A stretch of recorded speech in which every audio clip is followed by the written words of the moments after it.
दोस्तों, स्वागत है आप सबका हमारे नर्सिंग केयर क्लब के ऑनलाइन सेक्शन में।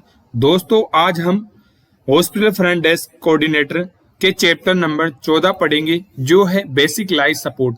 बेसिक लाइफ सपोर्ट ऐसे मरीजों को दिया जाता है जिसके कार्डियक अरेस्ट हो गया है, पानी में डूब गया हो, ऐसे मरीजों को हम बेसिक लाइफ सपोर्ट देते हैं। अब कार्यसूची में हम देखेंगे हृदय गति रुकना पहचानने के लक्षण क्या क्या होते हैं, जो कि पेज संख्या 5 पर हम लोग पढ़ेंगे।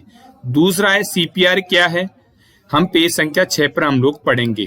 तीसरा है सीपीआर में क्या किया जाता है, जो कि पेज संख्या 7 पर हम लोग पढ़ेंगे। चौथा है सीपीआर कैसे करें, जो कि पेज संख्या 8 से 9 पर हम जानेंगे कि हमें कैसे सीपीआर को देना है, कैसे पहचानना है, उसके लिए हमें पेज संख्या पर पढ़ेंगे। पांचवा है कैसे कृत्रिम सांस को रोकना है, कैसे कृत्रिम सांस दिया जाता है मरीज को, जो कि पेज संख्या 11 पर हम लोग पढ़ेंगे। छठा है क्या ना करें, सीपीआर देते समय में क्या क्या चीजों का ध्यान रखना होता है, जो कि पेज संख्या 12 पर हम लोग पढ़ेंगे। सातवां है रेस्पिरेटरी अरेस्ट हो जाए किसी मरीज को तो कैसे उसकी सांस को हम चालू कर सकते हैं, जो पेज संख्या 13 पर हम लोग पढ़ेंगे। चौथा है ड्राइविंग, डूबता हुआ मरीज, अगर कोई मरीज डूब गया हो या डूबता है तो उसको कैसे बचाया जा सकता है, जो पेज संख्या 14 पर हम लोग पढ़ेंगे। नौवां है गुड चोकिंग, कैसे मरीज को चोकिंग से बचाया जा सकता है। 10वां है उनके चरण पढ़ेंगे, जो कि पेज संख्या 17 से 21 के बीच में हुआ। उसके बाद में हम अभ्यास प्रश्न करेंगे, जो कि पेज संख्या 10, 16 और 22 पर है। अब है हृदय गति रुकना पहचानने के लक्षण क्या क्या होते हैं। जब किसी मरीज को कार्डियक अरेस्ट, दिल की धड़कन रुक होती है तो उनके जीवित रखने के लिए अवसर की मदद करने के लिए बेसिक लाइफ सपोर्ट प्रदान किया जा सकता है। ऐसे मरीज जिनके कार्डियक अरेस्ट हो गया है, जिनके हार्ट अटैक हो गया है, ऐसे मरीजों को बेसिक लाइफ सपोर्ट के रूप में दे सकते हैं, जैसे कि सीपीआर हम दे सकते हैं। अनिवार्य रूप से आप हृदय और शरीर के चारों ओर रक्त पंप करने के लिए छाती को संकुचित कर रहे हैं। अगर हम जब सीपीआर दे रहे हैं तो मरीज के हम हृदय गति को चेक करना चाहिए और शरीर के चारों ओर रक्त पंप का संचालन होता है, जिससे उत्तक और मस्तिष्क को ऑक्सीजन की आपूर्ति प्रदान बनी रहती है। एक चिकित्सक देखभाल का स्तर है जिसका उपयोग जीवन धमकाने वाली बीमारियां या चीजों के पीड़ितों के लिए किया जाता है। जब तक उन्हें अस्पताल में पूर्व चिकित्सा देखभाल नहीं दी जाती, ऐसे परीक्षण चिकित्सा कर्मियों द्वारा प्रदान किया जा सकता है। जब तक हम किसी मरीज को जीवन चक्र को बीमारियों के बारे में नहीं बताएंगे, तब तक उनको बेसिक लाइफ सपोर्ट नहीं मिल पाएगा। अब है सीपीआर का मतलब क्या होता है, सीपीआर का अर्थ क्या होता है। सीपीआर का मतलब है कार्डियोपल्मोनरी रिगजिटेशन, कार्डियोपल्मोनरी रिगजिटेशन एक प्राथमिक चिकित्सा है। जब कोई सांस लेने में असमर्थ हो जाए, बेहोश हो जाए या हार्ट अटैक आ जाए, तब सबसे पहले और समय पर सीपीआर ही आप किसी की जान बचा सकते हैं। जब कोई मरीज को बेहोशी हालत में हो या हार्ट अटैक आ जाए या सबसे पहले उसमें सीपीआर की जरूरत है, ऐसे मरीज को हम सीपीआर दे सकते हैं। इसे संजीवनी क्रिया भी कहते हैं, जिसे हम क्या कहते हैं, संजीवनी क्रिया कहते हैं। जब कभी किसी बिजली का झटका लग जाए, हार्ट अटैक आ जाए, दम घुटने पर या पानी में डूबने पर कई बार हमें सीपीआर मदद मिल सकती है। यदि मरीज को दिल का दौरा पड़ता हो तो आप घबराएं नहीं, पूरा धैर्य रखें। जब आपके मरीज का दिल का दौरा पड़ जाए तो उसे घबराना नहीं चाहिए और पूरी धैर्य से उसकी हेल्प करनी चाहिए। सबसे पहले एम्बुलेंस को कॉल करें। सबसे पहले जैसे ही कार्डियक अरेस्ट हो जाता है, एम्बुलेंस को कॉल करें या ब्लू कोड जो होता है उसका प्रचलन करें और हॉस्पिटल को सूचित करें कि आप हार्ट अटैक के मरीज को लेकर आने वाले हैं या मरीज को आप अस्पताल पहुंचा रहे हो, तो उससे पहले अस्पताल को भी सूचित करें। मरीज को आराम से बिठाएं, मरीज को आराम से बिठाना चाहिए और उसे रिफ्लेक्स करें, उसको रिफ्लेक्स मूड में रखें। मरीज के कपड़े को ढीला करें और मरीज के कपड़ों को ढीला करना चाहिए। सीपीआर में क्या किया जाता है, सीपीआर में प्रमुख 2 कार्य किए जाते हैं। पहले मुंह द्वारा सांस लेना। मरीज को जब हम सीपीआर देते हैं, सीपीआर देते समय मरीज को हम 2 मुंह द्वारा सांस दे सकते हैं। दूसरा हम क्या करते हैं, छाती को दबाना, उसकी चेस्ट को हम दबा सकते हैं। जैसे सीपीआर में हम श्वसन क्रिया और रक्त मिश्रण क्रिया को हम जारी रखते हैं। हम उनकी रक्त संचरण और श्वसन क्रिया दोनों को हम जारी रखते हैं। यदि मरीज को सांस नहीं मिलता हो तो 3 से 4 मिनट मस्तिष्क की पेशी मृत होना शुरू हो जाती है। अगर मरीज को सांस प्रदान नहीं मिल रहा हो तो 3 से 4 मिनट में मस्तिष्क की पेशी मृत होना शुरू हो जाती है। अगर 10 मिनट तक हम मरीज को कृत्रिम सांस न दे पाए तो मरीज के बचने के चांसेस बहुत कम हो जाते हैं। अगर 10 मिनट तक हमने मरीज को सीपीआर देना स्टार्ट नहीं किया है तो मरीज क्या हो सकता है, मौत भी हो सकती है। अब सीपीआर कैसे करें, सीपीआर कैसे दिया जाता है, हम इसको पढ़ेंगे। सबसे पहले मरीज को किसी ठोस जगह पर लेटा दें और आप उसके पास घुटनों के बल बैठ जाएं।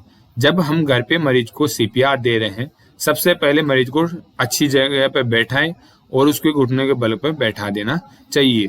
उसकी नाक और गला चेक करें। उसकी जो गर्दन है उसके पास कैरोटिड प्लस होती है, उसको हमें चेक करना चाहिए कि उसके कुछ अटक तो नहीं गया, और उसकी रेस्पिरेशन को चेक करना चाहिए कि रेस्पिरेटरी ट्रेकिया में कोई अबनॉर्मलिटी तो नहीं हो गई है। सांस नलिका बेहोश अवस्था में सीमित है। अगर सांस लेने में कोई दिक्कत है तो हमें उसको चेक करना चाहिए। उसके मुंह उंगली डालें और उसके मुंह में उंगली डाल के हम चेक कर सकते हैं। कुछ अटके हुए हैं तो उन्हें बाहर निकाल देते हैं। सीपीआर की 2 प्रक्रियाएं होती हैं। सीपीआर हम 2 प्रकार से दे सकते हैं। हथेली छाती पर दबा डालना चाहिए और मुंह से कृत्रिम सांस देना चाहिए। सीपीआर देते समय हथेली पर छाती दबाना चाहिए और मुंह से कृत्रिम सांस देना चाहिए। पेशेंट के सीने के बीचों बीच हथेली रखकर पंपिंग करते हुए दबाएं। मरीज को जो चेस्ट है उसके बीचों बीच में हथेली रखकर उसके पंपिंग करना चाहिए। 1 से 2 बार ऐसा करने से धड़कन फिर से शुरू हो जाएगी। अगर हम सीपीआर कंटिन्यू दे रहे हैं तो मरीज को उसकी धड़कन स्टार्ट हो जाती है। पंपिंग करते वक्त दूसरे हाथ को पहले हाथ के ऊपर रखें। जैसे आप पंपिंग कर रहे हो तो पहला हाथ जो है आपका है उसके ऊपर दूसरे हाथ को रखना चाहिए और उंगलियों से बांध लेना है और उंगलियों को बंद कर लेना चाहिए और हाथ और कोहनी को सीधा रखना चाहिए। जो हाथ है आपके और कोहनी को उसको सीधा रखना चाहिए। अगर पंपिंग करते वक्त धड़कन शुरू नहीं हो रही तो पंपिंग के साथ मरीज को कृत्रिम सांस देने की कोशिश करें। अगर मरीज की पंपिंग स्टार्ट नहीं हो रही तो हम मरीज को सांस देने की भी सहायता करनी चाहिए। हथेली से छाती को 1 से 2 इंच दबाएं। ऐसा प्रति मिनट में 100 बार करें। अगर हम हथेली से छाती को दबा रहे हैं 1 से 2 इंच दबाएं तो ऐसे करते समय में 100 बार उसको दबाना चाहिए। 30 बार छाती दबाए बाद में 2 बार कृत्रिम सांस दें। आप जब मरीज को सीपीआर दे रहे हो 30 बार उसकी छाती को दबाएं और 2 बार कृत्रिम सांस देना चाहिए। छाती पर दबाव और कृत्रिम सांस देने का रेशियो 30:2 का होना चाहिए। अभ्यास प्रश्न, 2 बचाव सीपीआर करते समय आपको कितने बार भूमिकाओं को बदलना चाहिए? कितनी बार हमें उनको सीपीआर चक्र को बदलना चाहिए? सीपीआर के हर चक्र के बाद, सीपीआर के हर 2 चक्र के बाद, सीपीआर के हर 5 चक्र के बाद, सीपीआर के हर 10 चक्र के बाद। तो हमें हमारा जो ऑप्शन है वो कौन सा होगा? सीपीआर के हर 5 चक्र के बाद हमें बदलना चाहिए। आप कैसे मरीज को कृत्रिम सांस देते हैं? मरीज की नाक को 2 अंगुलियों से दबाकर मुंह से सांस दे। सबसे पहले क्या करना है, आपको नाक को पंपिंग करना है, दबाना है और 2 अंगुलियों दबाकर उसके मुंह टू माउथ सांस देनी है। नाक बंद होगी तो मुंह से कहीं सांस फेफड़ों तक पहुंचता है। अगर नाक बंद रहेगी तो मुंह के क्या सांस पहुंचेगा। लंबी सांस लेकर मरीज को मुंह से मुंह चिपकाएं और धीरे धीरे सांस छोड़े। हमें लंबी सांस लेनी है और मरीज के मुंह तक टच करना है और लंबी धीरे धीरे उसको सांस प्रदान करनी है। ऐसा करने से मरीज के फेफड़े में हवा भर जाएगी, जिससे मरीज में क्या होगा, लंग्स में हवा भर जाएगी। जब आप कृत्रिम सांस दे रहे हो तो ध्यान रखिए कि मरीज की छाती ऊपर नीचे हो रही है या नहीं। आपको ये भी चेक करना है कि मरीज को जब ऑक्सीजन हम प्रदान कर रहे हैं तो उसकी छाती ऊपर नीचे हो रही है या नहीं, इसका भी हमें अवलोकन करना है। जब मरीज खुद से सांस लेना लगे तब से ये प्रक्रिया रोक दे। जब मरीज स्वयं सांस लेना स्टार्ट कर दे तो हमें ऐसी प्रक्रियाओं को रोक देना चाहिए। 1 साल से कम या नवजात बच्चे के लिए सीपीआर कैसे देते हैं? 1 साल से कम या नवजात बच्चों के लिए सीपीआर देते वक्त ध्यान रखें कि 2 या 2 अंगुलियों से ही छाती पर दबाव डालें। यानी जब छोटे बच्चों को हम सीपीआर देते हैं 2 या 3 अंगुलियों का ही प्रयोग करना चाहिए। छाती पर दबाव कृत्रिम सांस देने का रेशियो जो होता है वो 30:2 का होता है। क्या क्या चीजें हमें सीपीआर देते समय नहीं करना चाहिए? मरीज को अकेला बिल्कुल ना छोड़ें। सीपीआर देते समय मरीज को बिल्कुल अकेला नहीं छोड़ने। हार्ट अटैक के लक्षण आने पर इंतजार न करते समय बर्बाद न करें। अगर आपको कार्डियक अरेस्ट लग रहा है मरीज को, तो हमें किसी की में वेट ना करें, आप सीपीआर स्टार्ट कर देना चाहिए। प्रिस्क्राइब्ड मेडिसिन के अलावा मरीज को दूसरी कोई दवा न दे। जब तक कोई प्रिस्क्राइब की गई मेडिसिन है उसके अलावा कोई मरीज को दूसरी दवाई चालू ना करें। हृदय गति रुकना, अगर मरीज की हार्ट गति रुक गई हो तो हमें कैसे इसको स्टार्ट करते हैं। कार्डियक अरेस्ट तब होता है जब दिल के नियमित रूप लय में पंप करना बंद कर देता है। जब कार्डियक तब होगा जब मरीज का दिल पंप करना बंद कर देता है। इस स्थिति में जब डिफाइलेशन पीड़ित व्यक्ति के दिल को एक समान लय में वापस लेने की कुंजी होती है, जो कि हम इसको रिकवरी कहते हैं।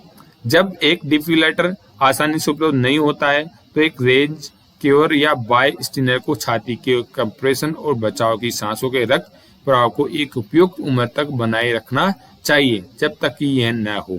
हमें एक डिफिलेटर का प्रयोग करना चाहिए जिससे हम मरीज को अंतिम सांस देते हैं। अगर मरीज को हमने 5 बार सीपीआर दे दिया उसके बाद भी मरीज उठ नहीं रहा तो हम डिफिलेटर के माध्यम से करंट देके शॉक देके हम मरीज को कार्डियक चालू की जाती है, पंपिंग चालू की जाती है। रेस्पिरेटरी अरेस्ट, सांस रुक जाना, श्वसन की गिरद तक होती है जब पीड़ित मरीज को कोई मापने योग्य सांस नहीं होती है। श्वसन जब तक रुकी हुई है तब तक मरीज को हम कोई चीज का अवलोकन नहीं कर सकते।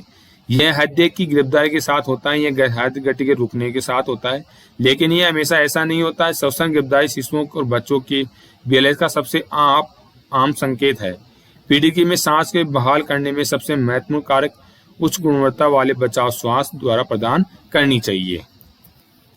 ड्राइविंग, डूबता हुआ, अगर कोई व्यक्ति डूब रहा है तो हमें कैसे उसका बचाव करना चाहिए, कैसे हम उसको रोकते हैं, उसके बारे में हम जानेंगे। डूबने के मामले में बचाव दल को सीपीआर प्रदान करना चाहिए। जैसे एक गैर जिम्मेदार शिकार को पानी से निकाला जाता है। विशेष रूप से इस स्थिति में बचाव श्वास महत्वपूर्ण है। इससे पहले जब कोई मरीज अगर पानी में डूब जाता है तो हमें सबसे पहले क्या करना चाहिए, उसकी रेस्पिरेशन को चेक करना चाहिए। एक अकेला बचाव दल को आमतौर पर आपातकालीन चिकित्सा सेवाओं को कॉल करने के लिए पीड़ित को छोड़ने से पहले थोड़े समय के लिए सीपीआर देने की सलाह दी जाती है। अगर हम आपातकालीन चिकित्सा सेवाओं को बुला रहे हैं उससे पहले हम लोग भी मरीज को क्या दे सकते हैं, सीपीआर स्टार्ट कर सकते हैं। आधे गति की और डूबने की और पीड़ित में मौत के प्राथमिक कारण हाइपोक्सिया है। हाइपोक्सिया का मतलब होता है कि मरीज को प्रॉपर रूप से ऑक्सीजन प्रदान नहीं हो रही है। ऐसे मरीज को हम ऑक्सीजन प्रदान करते हैं। इसलिए छाती को संकुचन पर आगे बढ़ने से पहले बचाव सांसों के साथ शुरू करने की सिफारिश की जाती है। यदि पीड़ित एक लंबवत लय में प्रस्तुत करता है तो शीघ्र डिफिलेशन की सिफारिश की जाती है। अगर मरीज प्रॉपर रूप से ऑक्सीजन लेवल सही नहीं कर पा रहा है तो हम डिफिलेशन का प्रयोग करके हम उसको प्रयोग में ले सकते हैं। चोकिंग, अगर कोई मरीज किसी चीज को खा गया हो और वो अटक गई हो, उसे निकालने के लिए हम सीपीआर का प्रयोग कर सकते हैं। घुट तब होता है जब एक शरीर का श्वास नली में बाधा डालते हैं। बचाव कर्मियों को केवल पीड़ित को हस्तक्षेप करना चाहिए जो गंभीर वायुमार्ग अवरोध के लक्षण दिखते हैं, जैसे खामोश सांसी, साइनोसिस या बोलने या सांस लेने में असमर्थता हो। ऐसे मरीज जिनमें गंभीर रूप से किसी सांस में दिक्कत हो रही हो तो उसके लिए हमें खांसी करवाना चाहिए, साइनोसिस करवाना चाहिए। साइनोसिस उस चीज को कहते हैं किसी एनाटोमिकल पार्ट का बन जाना। बोलने या सांस लेने में असमर्थता हो, ऐसे मरीज को हम सीपीआर स्टार्ट करते हैं। यदि कोई पीड़ित जबरदस्ती खांस रहा हो तो बचाव दल को इस प्रक्रिया में हस्तक्षेप नहीं करना चाहिए। अगर कोई मरीज खुद स्वयं खांस रहा हो तो उसको खांसने के लिए बोलना चाहिए कि हाँ आप खांसी, और पीड़ित को खांसते रहने के लिए प्रोत्साहित करना चाहिए। यदि कोई पीड़ित गंभीर वायुमार्ग अवरोध के लक्षण दिखता है तो एक चोकिंग युद्धाभ्यास जैसे कि उधर चेस्ट को दबे तब तक लागू किया जाना चाहिए जब तक कि बाधा सरहद न मिल जाए। अगर मरीज को वायुमार्ग अवरोध हो रहा है और वो एनाटॉमिकल पार्ट बाहर नहीं निकल रहा है तो हमें मरीज के पेट को दबाना चाहिए और उसे सी शेप पोजीशन में उसको आगे और झुका देना चाहिए जिससे वह प्रॉपर रूप से बाहर निकल सके। यदि कोई पीड़ित अंतर्दायी हो जाता है तो उसे जमीन पर उतार देना चाहिए और बचाव दल को आपातकालीन चिकित्सा सेवाओं को कॉल करना चाहिए और सीपीआर शुरू कर देना चाहिए। अगर कोई मरीज अनकॉन्शियस हो जाता है, ऐसे मरीज को हमें वहीं परस्पर लेटा देना चाहिए और आपात चिकित्सा सेवाओं को कॉल कर देना चाहिए और हमें सीपीआर स्टार्ट कर देना चाहिए। जब सीपीआर के दौरान वायुमार्ग खोला जाता है, जब हम सीपीआर देते हैं वायुमार्ग खोला जाता है तो बचावकर्ता को अवरोध प्रदान करने वाली वस्तु के लिए देखना चाहिए और उसमें हमें देखना चाहिए कि मरीज के मुंह में कोई एनाटॉमिकल पार्ट तो रह तो नहीं गया, अगर रह गया हो तो उसे हटा देना चाहिए। अभ्यास प्रश्न, एक वेस्ट कार्डियक अरेस्ट पीड़ित मूल्यांकन की गई नाड़ी को नाड़ी कहा जाता है। गोइनर, रेडियल, करोटिड, टेम्पोरल। जो हम मरीज का सीपीआर देते समय जो पल्स चेक करते हैं उनमें कौन सी पल्स चेक की जाती है, वो होती है करोटिड पल्स। अब चरण, इसके हम चरण देखेंगे। पहला है खतरा। प्रारंभ में आपको अवलोकन करना चाहिए कि क्या आपके लिए, रोगी के लिए इसमें कोई खतरा तो नहीं है। हमें देखना चाहिए कि मरीज में किसी प्रकार का कोई खतरा तो प्रदान नहीं है। इसको अवलोकन करना चाहिए कि आसपास में कोई खतरा तो नहीं है, मरीज को हमसे कोई खतरा नहीं है, किसी चीज से खतरा तो नहीं, इसके पर जाना है। दूसरा चरण है प्रतिक्रिया। यदि रोगी को कोई प्रतिक्रिया है तो आपको जांच करनी चाहिए। अगर मरीज का कोई रेस्पॉन्स दे रहा हो, अगर वो रेस्पॉन्स नहीं दे रहा हो तो हमें उस प्रतिक्रिया को अपनाना चाहिए। जैसे कि रोगी के कंधों को धीरे से हिलाकर हम क्या करते हैं, मरीज के कंधों को हिलाना चाहिए। दोनों कानों में जोर से चिल्लाते हुए दोनों कान के पास में उसको चिल्लाइए और पूछिए क्या आप मुझसे सुन सकते हैं। मरीज से पूछिए कि आप हमें सुन पा रहे हैं। यदि कोई प्रतिक्रिया नहीं हो तो आपको मदद के लिए चिल्लाना चाहिए। यदि वहां पे कोई प्रतिक्रिया नहीं हो तो आप अस्पताल में कोड ब्लू का प्रयोग कर सकते हैं, या आप कहीं बाहर हैं तो मरीज को आप चिल्लाकर आसपास के लोगों को बुला सकते हैं। यदि कोई मौजूद है तो आपको उपलब्ध होने पर उन्हें स्वचालित ब्रह्म डिफिलेटर आईडी प्राप्त करने के लिए भी कहना चाहिए। अगर आप अस्पताल में हो, सीपीआर देने के दौरान भी मरीज को सांस नहीं आ रही हो तो आप डिफिलेटर का प्रयोग कर सकते हैं। चरण तीसरा, वायुमार्ग जांचों की क्या रोगी का वायुमार्ग पेटेंट है। जब हम जांच करते हैं तो उसकी वायुमार्ग को पेटेंट करना चाहिए। जब तक वायुमार्ग को खोलने के लिए सिर का झुकाव, तब तक गिरवा रीढ़ की चोट का कोई मौका नहीं हो। हमें मरीज को आगे झुका सकते हैं, अगर गांव पास में है तो हमें उसको झुकाकर सीपीआर स्टार्ट करते हैं। जबड़े को जोर से लगा दो और जबड़े को उसको चेक करना चाहिए कि उसके दांत बंद ना हो पाए ताकि वो प्रॉपर मुंह से भी सांस ले सके। सुनिश्चित करें कि उनकी जीभ, उल्टी या किसी अन्य चीज को सारी रुकावट नहीं हो। अगर उसने जीभ कहीं अंदर तो नहीं ले रखी है, उल्टी तो नहीं हो गई, वो किसी अन्य चीज को अंदर फंसा हुआ तो नहीं है, इसके बारे में जांच करनी चाहिए। श्वास प्रक्रिया चौथा चरण है। सांस लेने वाले रोगियों की जांच करें। अब जो सांस ले रहा है उसकी जांच करनी चाहिए। झुकाव जबड़े को दबाकर रखें, उसके झुकाव जबड़े को दबाकर रखना चाहिए। किसी भी गति के लिए छाती का अवलोकन करते हुए किसी भी श्वास प्रयास को महसूस करने के लिए अपने चेहरे और कान के मुंह के ऊपर रखें। और मरीज को क्या करना चाहिए, छाती को अवलोकन करते रहना चाहिए और उसके चेहरे को थोड़ा ऊपर की ओर, चिक द हेड की तरफ रखना चाहिए। चिक को नीचे झुकाना चाहिए और हेड को ऊपर रखना चाहिए। कान को मुंह के ऊपर रखें, कान को कहाँ रखना चाहिए, मुंह के पास में रखना चाहिए। आपको 10 सेकंड तक सामान्य श्वास लेने के लिए अवलोकन करना चाहिए। 10 सेकंड तक हम मरीज को उसको सांस देना चाहिए। चरण 5, यदि सांस लेना सामान्य है तो रोगी को रिकवरी स्थिति में रखें और मदद खोजें। यदि मरीज सामान्य रूप से सांस लेने में सही है तो रिकवरी रूम में हमें रखना चाहिए और मदद के लिए बुलाना चाहिए। यदि श्वास अनुपस्थित है, यदि मरीज श्वास नहीं ले पा रहा है तो आपको आपात सेवाओं के लिए कॉल करना चाहिए और आपको किसको, इमरजेंसी के लिए कॉल करना चाहिए। चरण 7, एक बार जब आप समर्थन के लिए कहते हैं तो आपको छाती को संकुचित करना शुरू कर देना चाहिए। एक बार जब आप समर्थन के लिए कहते हैं तो आपको छाती को संकुचित करना चाहिए। एक हाथ को उपस्थिति के बीच में रखें, अपनी उंगलियों को कुंद और अपने कोहनी के ऊपर हाथों से ऊपर की ओर रखें। एक हाथ की उपस्थिति के बीच में रखें और अपनी उंगलियों की गुद के अपनी कोहनी के ऊपर हाथों को ऊपर रखना चाहिए। उर्वशित को 5 से 6 सेंटीमीटर तक दबाएं और हमें 5 से 6 सेंटीमीटर उसको दबाना चाहिए। इसे 30 बार 100 से 120 प्रति मिनट देर से दोहराएं। इसको हमें 30 बार देना है, जो कि होती है 100 से 120 प्रति मिनट देर से हम देते हैं। चरण 8, 2 बचाव सांस और 30 छाती संकुचित संयोजन शुरू कर देना चाहिए। बचाव की सांसों के लिए सुनिश्चित करें कि सिर झुका हुआ हो और जबड़े के जोर से पर ना हो। नाक के नरम भाग को चुटकी लें। यदि हम बचाव सांस ले रहे हैं, मरीज को 30 बार संकोचन दे रहे हैं, फिर भी बचाव के लिए हम उसको झुका सकते हैं और जबड़े को चेक कर सकते हैं या नाक के नरम उसको दबा के चेक कर सकते हैं कि हाँ मरीज प्रॉपर रूप से सांस ले रहा है या नहीं ले रहा। उसके मुंह के खोलें, अपने होठों को उनके चारों ओर सील कर दें और 1 सेकंड के लिए लगातार झटका दें और मरीज को मुंह से भी हम सांस दे सकते हैं। यह देखने के लिए छाती को रखिए कि ऊपर उठता है और सांस के साथ गिरता है। एक बार सांस लेने के बाद 30 बार छाती को सेंक देने के लिए वापस जाएं और 30 बार मरीज को, जैसे आपने 2 बार ऑक्सीजन दे दिया, फिर अपना CPR दोबारा स्टार्ट कर देना चाहिए। चरण 9, यदि कोई जो सहायता कर सकता है तो आपको काम में साझा करना चाहिए। आप में से एक को सांस लेना चाहिए, दूसरे को संपीड़ित करने चाहिए, थकने पर समाप्त करना चाहिए। यदि कोई एक व्यक्ति थक जाता है तो दूसरे व्यक्ति को हम वहीं से स्टार्ट करवाते हैं CPR देना। चरण 10, आपको 2 बचाव सांस और 30 छाती के संकोचन इस चक्र को तब तक जारी रखना चाहिए जब तक आपको कोई मदद नहीं मिलती है। रोगी चेतना प्राप्त करता है या आपको शारीरिक रूप से जारी रख सकता है। जब तक आपने 2 सांस दिया है और 30 का संकुचन दिया है तब तक आप उसको ध्यान रखने चाहिए और इसकी चेतना का कॉन्शियसनेस का ध्यान रखना चाहिए। अभ्यास प्रश्न, एक शिशु जो घुट रहा था, अनुदायी हो गया था, बचाव दल द्वारा कौन सी कार्रवाई उचित की जानी चाहिए?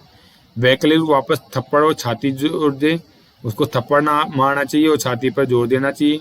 रुकावट को दूर करने के प्रयास के लिए एक अंधा उंगली स्वीप करें। रुकावट के लिए उसकी एक अंधा उंगली का प्रयोग करना चाहिए। उदय टेस्ट का उपयोग करके अवरोध को हटाने का प्रयास करना चाहिए।